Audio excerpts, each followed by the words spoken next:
Bon dia, Barcelona. How's it going today? All right. So I'm Ashwini Siddhi, your OWASP board member, and I'm here to introduce our keynote speaker, someone who's shown immense resiliency in walking a path that is not spoken enough in today's cybersecurity world. Dr. Kate Labunets for you. Dr. Kate Labunets is an assistant professor at the Utrecht University, and before that, she's also been a postdoc in cybersecurity at the Delft University with a master's in mathematics and a PhD in information and communication technology. Her path to cybersecurity has been anything but linear. So Kate, with her current research, is studying human behavior in security. Human behavior that questions, are security solutions today enough? Are they effective? Are they worthwhile in implementing them? And due to which companies can save time, energy, money, and most importantly, go out and implement effective security solutions and not just a reasonable security solution out there. While the world is still modeling systems, Kate is modeling human behavior. She's already a step ahead of the curve. So Kate and her journey is a testament to the fact that cybersecurity needs diversity. Diversity in terms of thought, in terms of life experiences, and the fact of collaboration between industry and academia. And that's what she brings to the table. I'm a fan already of her incredible journey, and I'm sure you will be too. So over to Kate.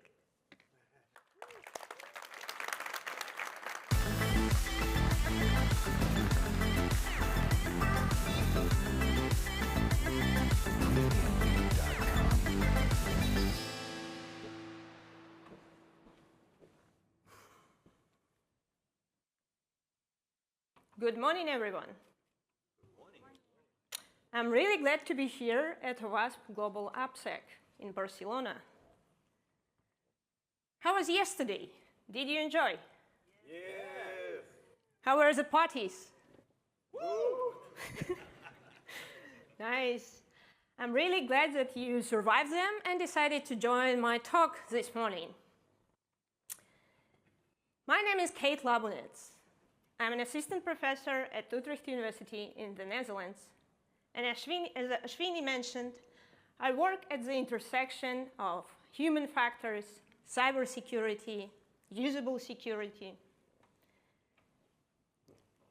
The title of my talk is Outside the Ivory Tower.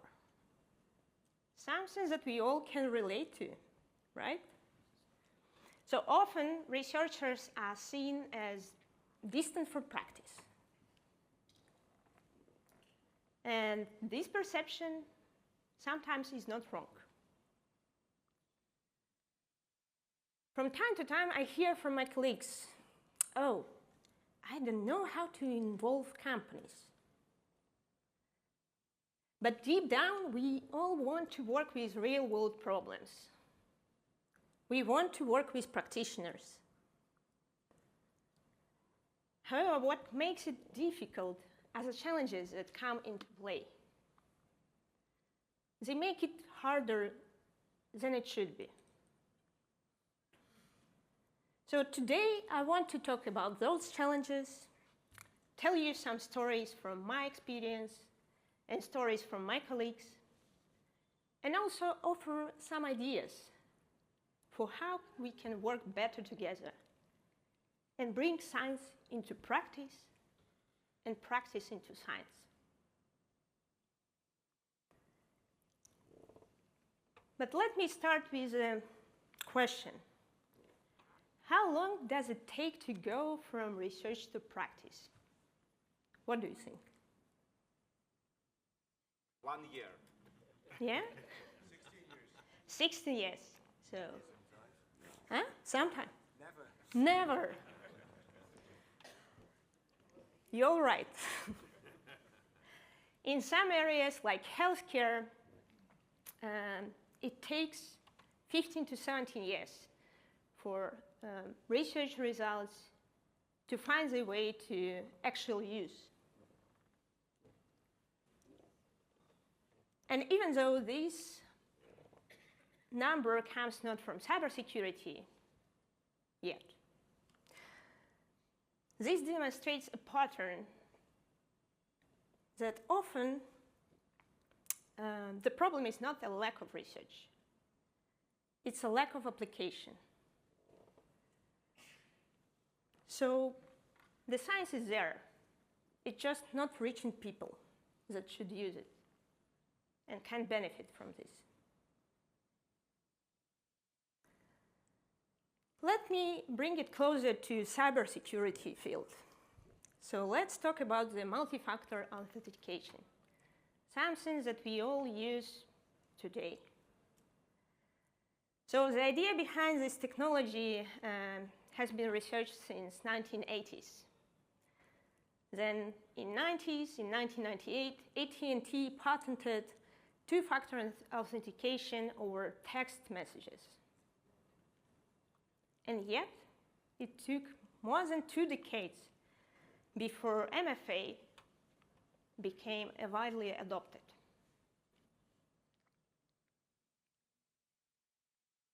So at the beginning, the solutions maybe were not so easy to use. The incentives were not clear.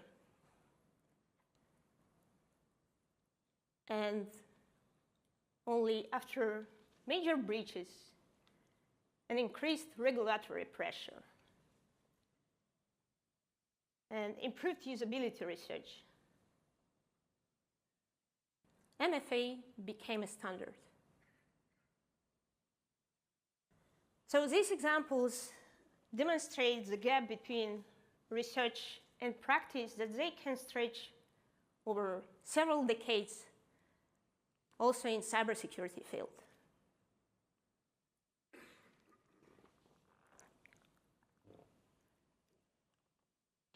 And next, I want to talk about something that we do not talk enough.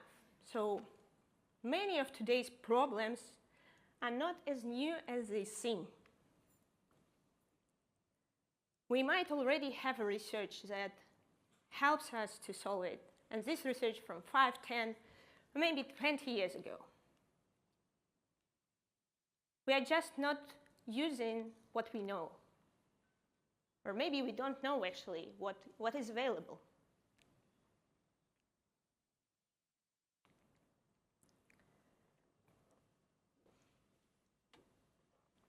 So we need to learn from what is available in research, in science results, and try to apply it in practice as well.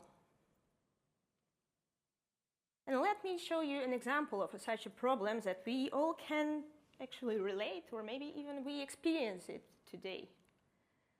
So whether we're in security teams, or we're in software development, or even in research, we also have this problem, the cognitive load. So sometimes we have it too much. And this problem has been studied for quite some time. So in 1988, Sveller published his cognitive load theory. And yesterday, there was a talk about this topic in management and culture track. This talk inspired me actually for this example. So according to the theory, our working memory is limited. And when we overload this precious tool, our performance drops. So we also have a lot of stress, and we learn less effectively. Another study from 10 years ago on the open source developers found out that when people multitask across several projects, and according to them, more than 4 projects, they also feel like, okay, this is making me more productive, and they do it even more. So unintentionally, we overload ourselves and make things worse. We also build products and workflows that make it even harder, even more load we have from them.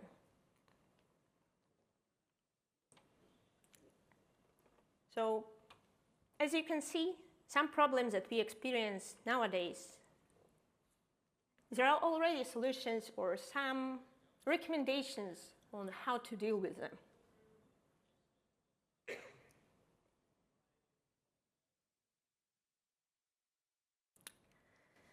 Next, I want to show you sort of a little overview, not a comprehensive snapshot of everything that is going on right now in research, but more an examples of what are the current research trends.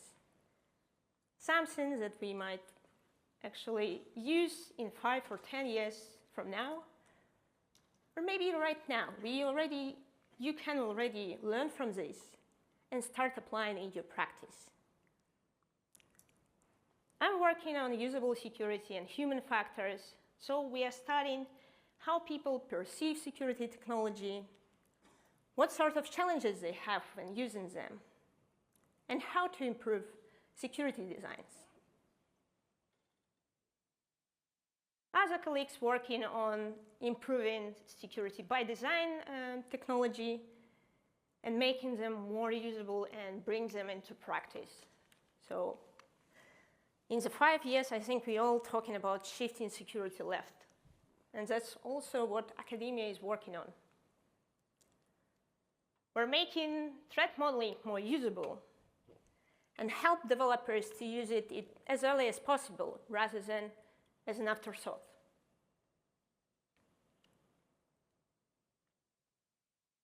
But those ideas will be useless if they are not picked up, tested, and integrated in real systems and practice.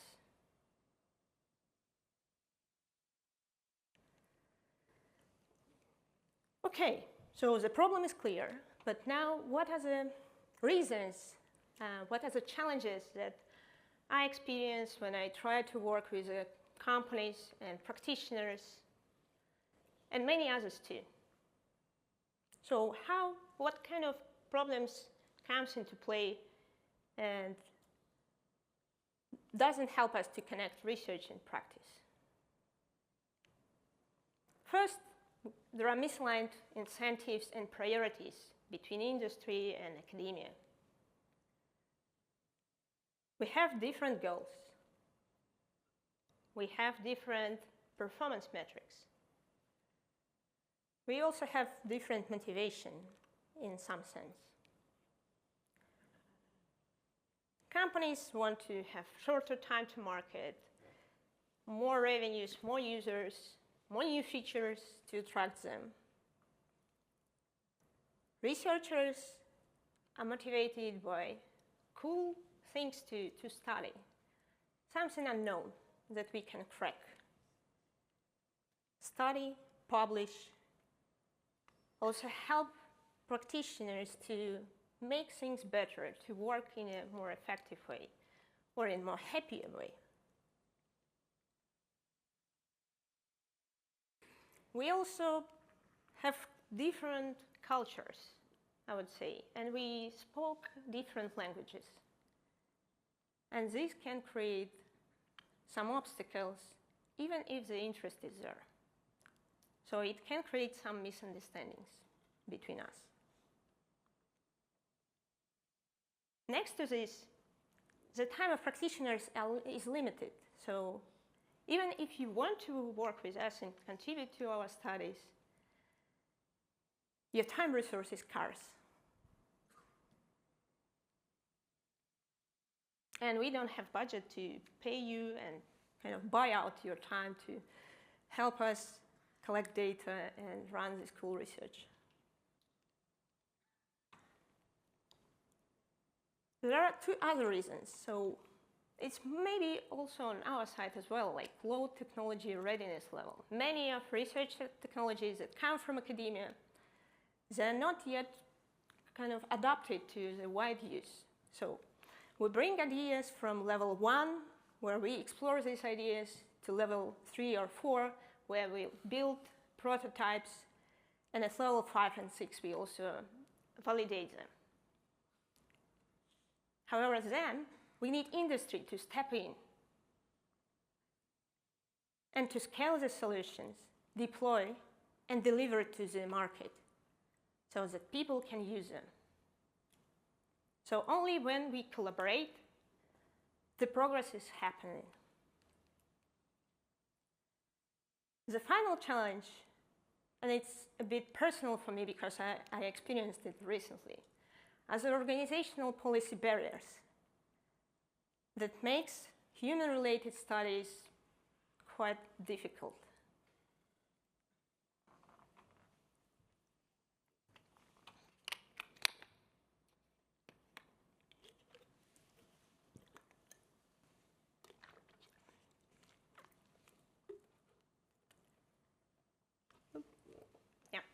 So let me give you an example, actually, of such organizational barriers.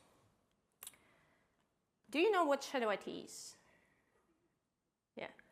So it's a use of unapproved IT hardware or software in companies for the working tasks without even notifying IT department. So employees can decide on their own what to use to solve the working tasks. And when I just joined Utrecht University, I have my first master student to work on a project. And the topic that we picked is the risks of shadow IT in organizational context. And specifically, we studied Dutch higher education institutions. So we interviewed a dozen of security practitioners, asked what is their perception of shadow IT, how it looks in their institutions, if it's a problem, or maybe they are more lenient about it, what sort of threats they see that can be brought by shadow IT in their companies. So what is a shadow IT landscape according to them? So the outcome of the studies took a form of report. Dutch universities learned from them. So there is a variety of the strategies towards shadow IT. But this is not the point for today's presentation. Next, based on this result, we started another project in 2023. It was a case study with a large consulting firm where we surveyed hundreds of employees, interviewed more than 30 employees within the company to find out about the shadow IT attitudes. So what sort of reasons they have for using or not using shadow IT? What sort of mindset they have towards this security phenomena. And the result of this study were published in an academic conference paper at a great conference called Symposium on Usable Privacy and Security under the Usenix Security Conference umbrella. So far, it sounds like a success. I'm working with companies, I'm getting data, I'm talking to people, publishing results. All right. Next, we wanted to turn it into something that can be used by more researchers and more companies. We wanted to build a survey to be able to find out what is a variety of these mindsets and what are the most prevalent mindsets within an organization, so that you as a company manager or director could ask your employees about what sort of attitudes they have towards shadow IT and see what sort of attitudes exist and how you need to adapt your security management plan. If you need to change your security training program to accommodate those varieties of shadow IT mindsets. So we formulated questions, we built our survey, we tested, piloted, and we were ready to launch. Early this year in January, we started approaching companies. We spent 2 months to try to find participants. We contacted 16 companies through our professional network contacts, by directly approaching people within organizations. We did also several LinkedIn posts, and for example, one of my posts had more than 1,000 impressions, dozens of likes. So it reached around 500 people according to the LinkedIn statistics.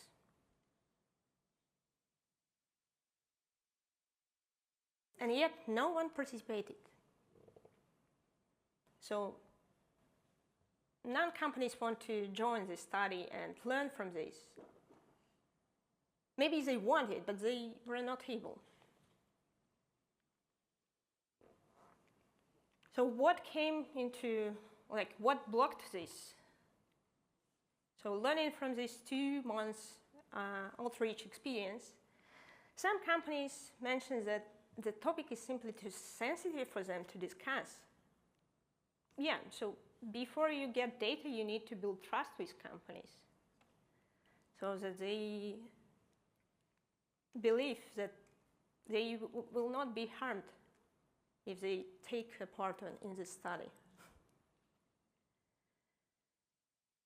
But when it comes to policies, so some companies mentioned that they have an internal policy that do not allow them to distribute information within company that is not directly related to the main business needs. So anything not work related is out of mailing list.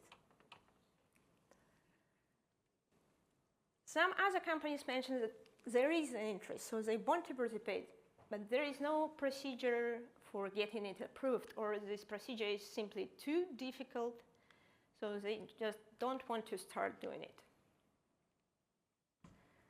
So as you can see, some of the organizational policies were built without research in mind.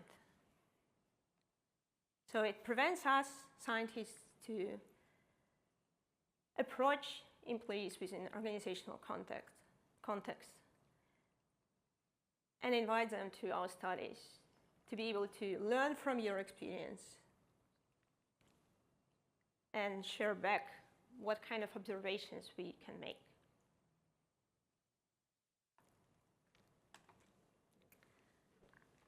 All right, we talked about the challenges. But then, after these 2 months of an attempt to recruit companies, I started thinking rather not why they didn't participate, but why should they want to work with me? So what's the need for them? Next, I want to share with you some ideas about what kind of benefits I see for companies to participate in studies like this. So first of all, think that your team is working on a problem, so you're facing a new challenge. And here, researchers can help you with formulating questions and reframing what sort of issue you have. And maybe this problem is not so new, and there is already research that is solving it, just in different words. And even if the problem is new,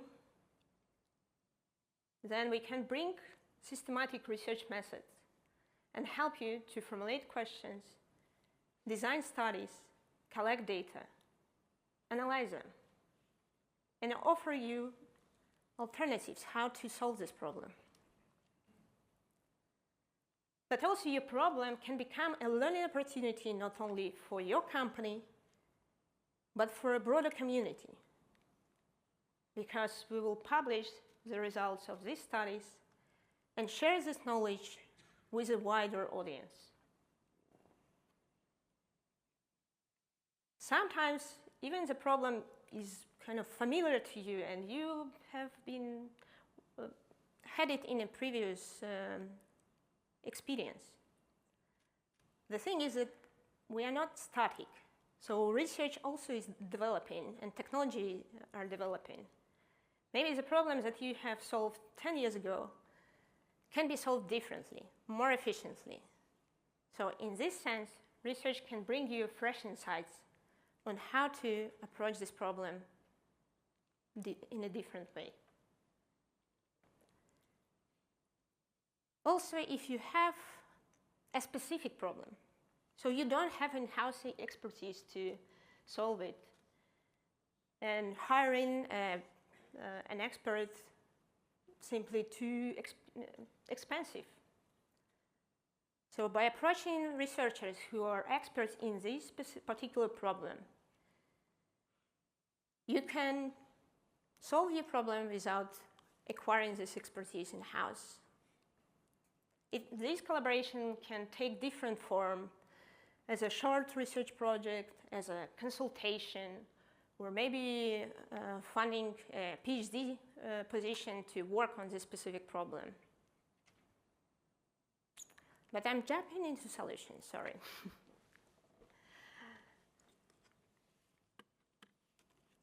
Next to this, if you need to you're facing not a problem, let's say a task, where you need to make a decision whether you want to adopt a new security solution or process, or you need to decide between tools, whether you use tool A or B, then you can also collaborate with researchers that could help you to design a comparative studies, collect data that would support your decision, and make a data-driven decision rather than a best guess.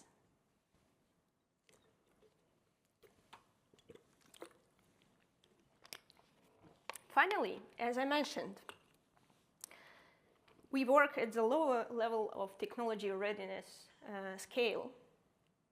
So you can also join and be part of a real-world research and bring the outcomes of this research to the market by working on a high level of TRL. This is strategic level, but what about some practical values? When you work with researchers, you work with a highly motivated talent, whether it's research intern, PhD, postdoc, or a professor. We are motivated by the questions that we have in front of us. You don't need us to explain what is our daily goal. You give us a problem, and we come back with the results, and maybe more questions that we ask. So I believe this is a really important benefit to work with a highly motivated talent. Next to this, have you ever seen on the products like label backed by science or scientifically proven on your toothpaste? So working with the researchers for companies, you sending a message to the community, to your customers, that you are caring about these things, that it's important for you to build something real and something validated.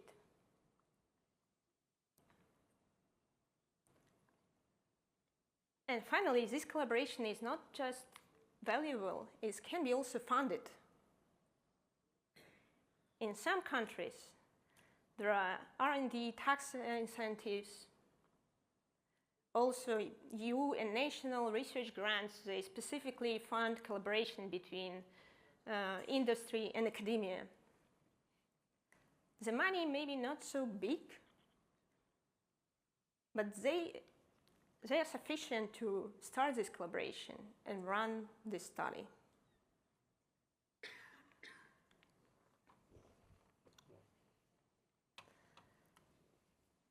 All right, so far we covered the benefits, the problems, but do you know how to collaborate with researchers? What are your options? So in the next part, I want you to offer a sort of a cookbook. You can pick a recipe or one thing that you can try and see where it will lead. So if you're a decision maker in a company, you're a C-suite person, you have quite some options.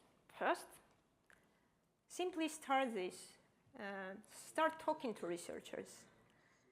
Build this relationship with a researcher in a research group in a local university. Also show example to your employees. You could also participate in a research project that is already funded from other sources like national grants or European grants. In case of US, it's NSF, I believe. You can be a part of an advisory board or you can bring a case to this project to study, to try the technologies that they're developing in your setting. Then if you have more motivation, you can also co-fund or fund a full-time PhD position in a university working on the problems that you have in your company. To make it more practical, for example, in the Netherlands, a full-time PhD position costs our university around 300,000 euros over 4 years. In other countries, it may be different. Also, you could start a research internship program and invite students from local universities to work on research projects within your company. Also, learning about the way you work helps them to acquire also professional skills. And maybe after this project, they will return to your company as a full-time employee. But they also have research skills as well. So this way, you also have a researcher or researcher's mindset in your company. Also, you could support information sharing with researchers, because what we need for our studies is data and people, if we study human. So you could kind of formulate a policy in your company that helps to share network scans or log data, as well as the ticketing system can say a lot about your workflows and working processes. This is a really rich source of information. And finally, have you ever seen some companies, they have these volunteering programs, like you can contribute to cleaning ocean or helping children in some countries. What about helping your research employees to invest the 5 or 10% of time to research, like similar to these volunteering programs? So academia doesn't have money to really buy your services, so not at the price that you offer to the wider market.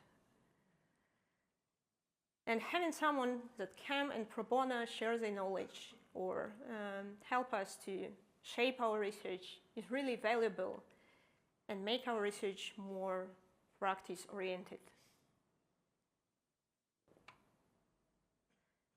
And I want to show an example of such collaboration that I have in my experience. So here you see a little excerpt from a LinkedIn conversation with Carlo Clerc, who is working as a product security leader in Iranios.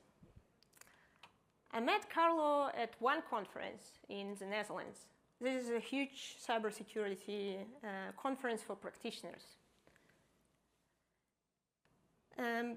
Before we did a few interviews with Carlo, he also participated in studies with my colleagues from other universities.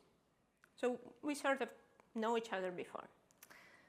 But then he approached me with this question: hey, we discussed guest training on campus with one of my master students, and she suggested to contact me. So is it something that I would like to explore? I said, yeah, sure, Carlo, because we really like to have practitioners speaking in our courses and sharing some real experience with our students so that better prepared for the job market. But we don't have money, Carlos. Sorry, I cannot pay you. And Carlos said, like, hey, that's not a problem because my employer actually supports what I'm doing and he supports knowledge sharing, so I can do it pro bono. So next week, Carlo actually coming to our course and giving a 4-hour masterclass or workshop on security by design and how to do threat modeling. So hopefully our students will be more familiar with threat modeling, and when they join companies, they can bring this knowledge and help these companies to do better job.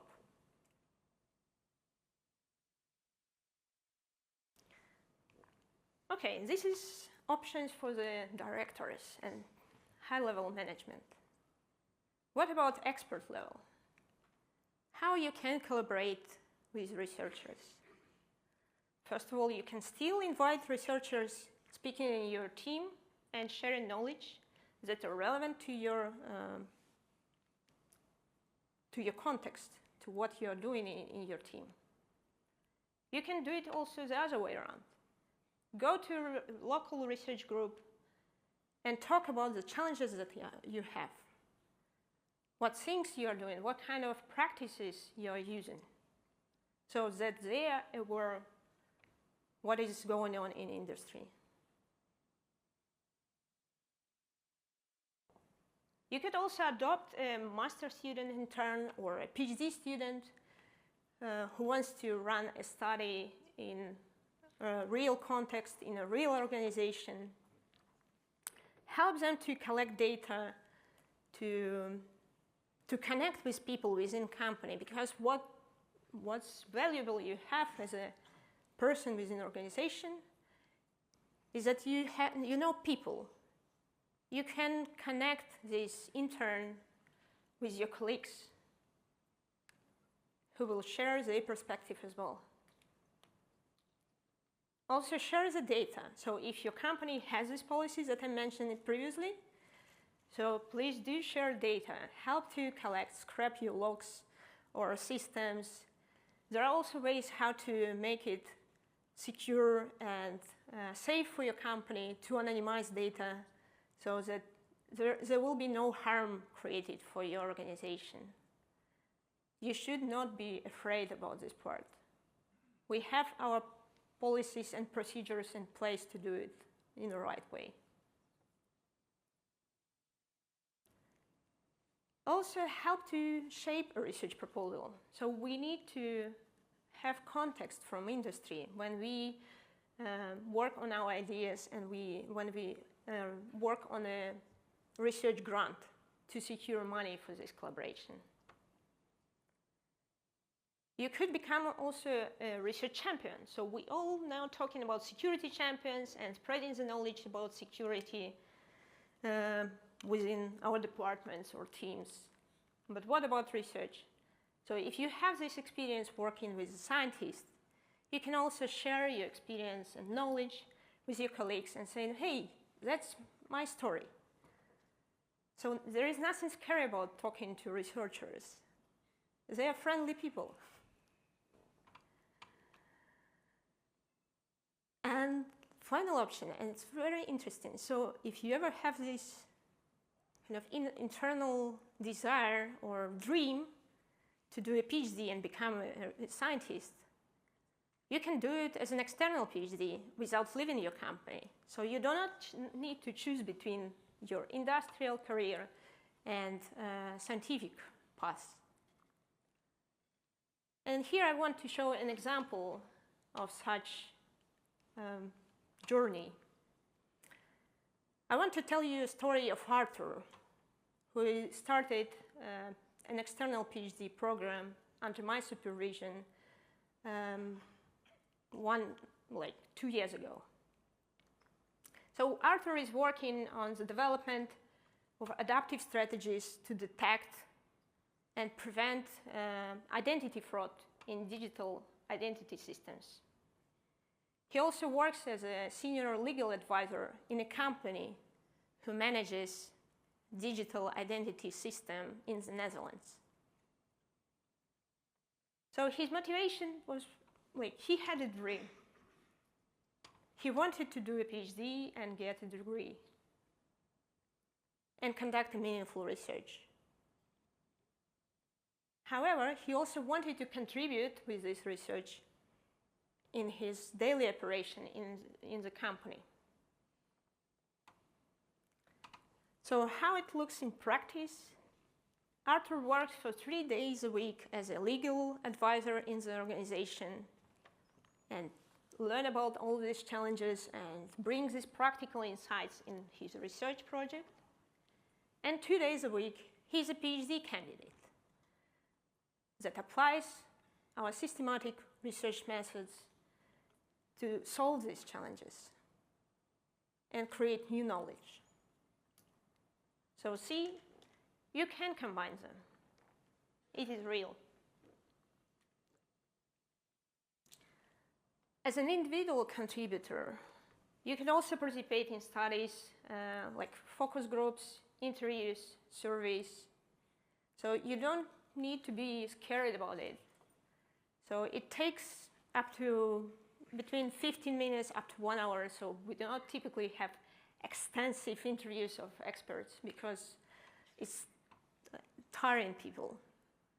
So we try to formulate our interview questions the way that we can extract information that we want to learn from you within this time slot. You can also become an expert and provide your opinion. This is a more flexible format. And then if you do participate in these studies, please also ask for research outcomes and see what kind of interpretation researchers make for these results.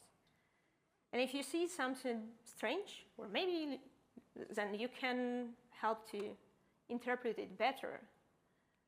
And if you see something new, you can also learn from them. Okay. So we discussed problem, we discussed benefits. We know now how to collaborate with researchers. But I still need your help. I cannot bridge this gap between research and practice on my own. Please take this message and discuss with your teams. Discuss with your managers and with your peers. You can learn from available research outcomes, but you can also bring context to research and collaborate with researchers.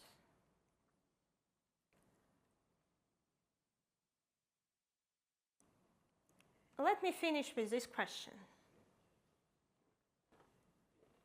What is one step that you can take to start collaborating with a researcher already next week? So you learn about many options.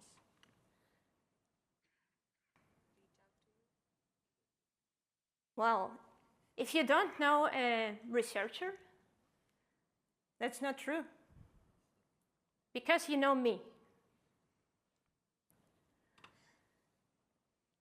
Thanks a lot, and with this I conclude my talk and ready to take your questions.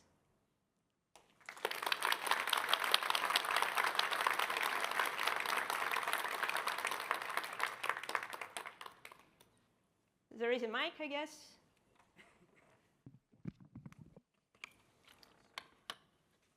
Thanks, Kate. This was great. I used to be a researcher, so it rings a bell. I have a question. You never stop.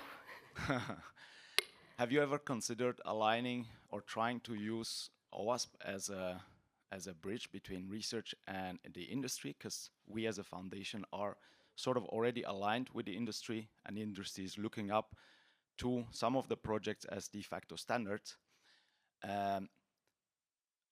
And you also mentioned difficulty finding companies to participate in your survey. And if you would go through some of the projects, that could be a more natural path towards convincing them to actually get there and start doing stuff.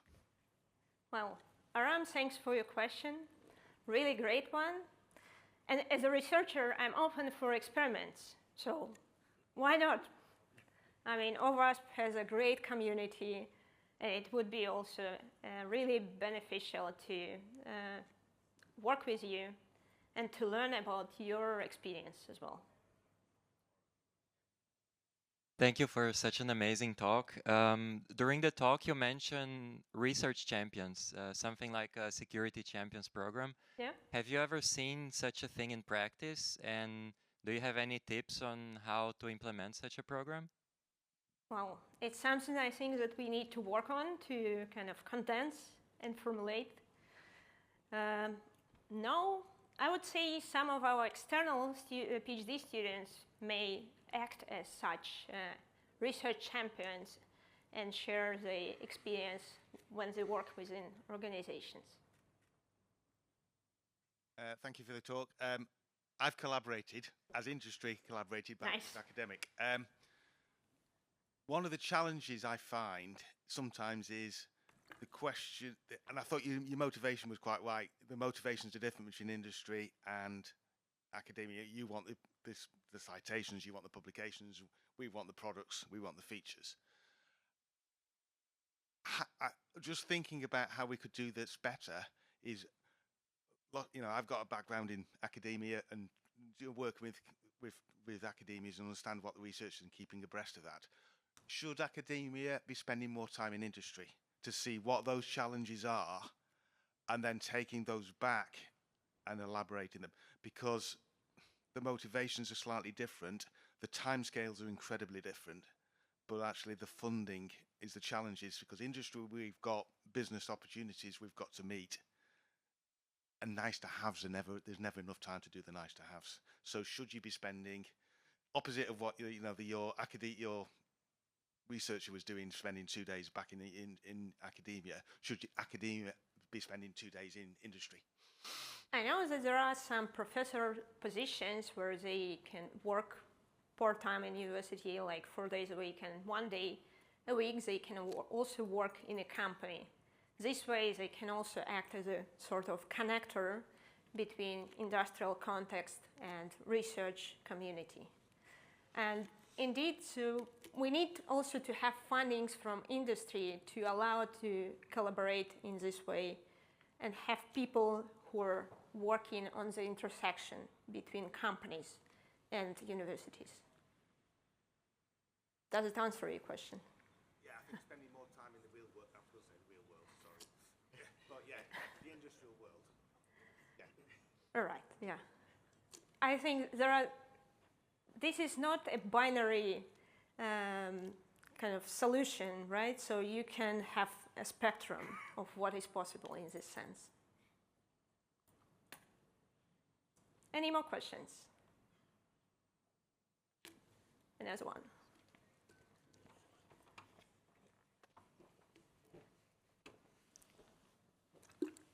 Yeah, so I work also with multiple projects where we work with academia and universities, especially in the UK. So my question is, now that the ability to publish research has accelerated dramatically, right? Like, for example, I now publish full-blown 15-page document, which I actually think are really well researched, that I actually collaborate with LLMs to write. How do you see this working? Because my challenge with that is the timescales are off by order of magnitude, right? Like, we want that to happen, but that has to happen in months and days and the collaboration. Like, you cannot get somebody from the industry to spend 2 days a week, right, with an academia. But I think academia is fundamental, and I actually don't think that academia correctly takes credit for all the work it's done, because a lot of the great research we have comes from academia. So it's even more important. My question is, now that creating materials is so much more efficient, because you can go from ideas to published materials, how do you see the new LLMs and the new Gen AI ability to create that productivity so much better and much more efficient? So this is a quite controversial question or idea about using LLMs to speed up publication process. Creating the materials, the publication is All right. fine, All right. but it's the sharing of ideas. Sharing right? of the ideas. I can create personalized documents now at speed that represents what I want to say much more effectively. So the time that you require from somebody with expertise is much lower. and you get way more value from it. So I'm using LLMs to make the process more efficient, not to replace the final material. It's a very big difference. But what do you mean? Like, what is the goal of using this material? Just to share the knowledge, right? Yeah. The thing is that you provide your own opinion. Like, we as researchers, we listen to dozens or hundreds of people and try to find patterns, condense this knowledge, and share it with the community. So we need more time to work on this.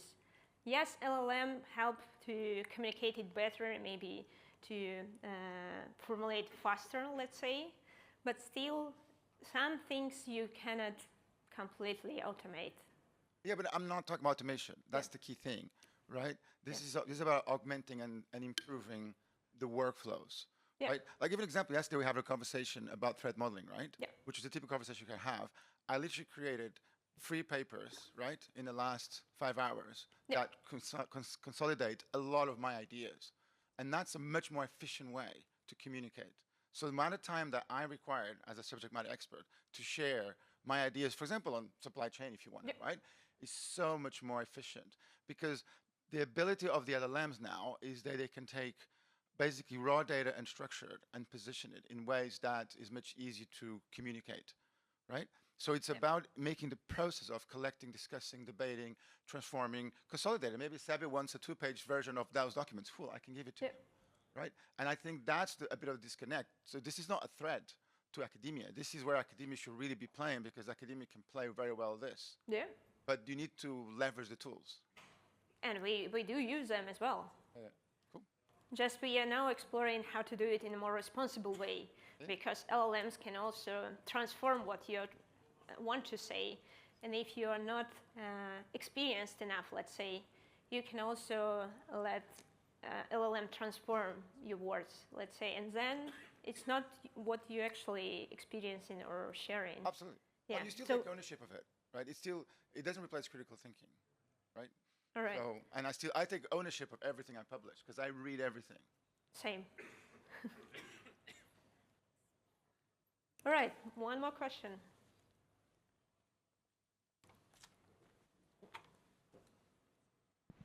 Oh, it's maybe to throw an idea in addition to trying to engage with individuals and companies that may have like a feedback loop of health of this overthinking of what should I share and stuff. But that has to happen, of course. But I was thinking maybe that, or you already considered that, but we have like this ground floor here in all the conference full of companies that are creating tools for security, and they are sharing it with selling it to the companies, and they get. I think they are collecting a lot of meaningful data on their interactions with the companies, and while companies are maybe thinking around, should I buy this tool, and then when they are using this tool, all the challenges they are facing and how these companies get to improve the tools. This is because they're having this interaction and this information of what is working and what is not. Yeah. So probably that would be another niche to tap into, to join them, making them join to the research. And yeah, that's a good question and idea, actually, because I know that there is a research that compares these commercial tools.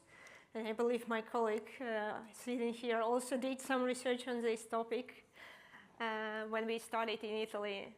So if you open research papers or talk to researchers specializing on the application security or vulnerability scanners, you will find already research that tackle this and provide some information about what is the relative performance of many popular tools.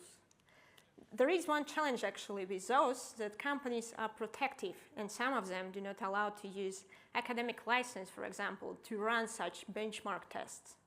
Yeah, but I wasn't only thinking about how the tool works. Actually, pertain to what these people that are collecting this, having these dialogues with the companies, and what, the challenges that they've been collecting and all this stuff, what made this these vendors in trying to improve the tool because there was a problem that they were trying to solve something that it happened in the industry. Yeah. So that particular piece of information, rather focusing on the tool itself, but the interaction between them. Yeah, like, okay, data aggregation across the ecosystem, right? Okay. Human side, the human side. All right, well, thanks. Thanks a lot.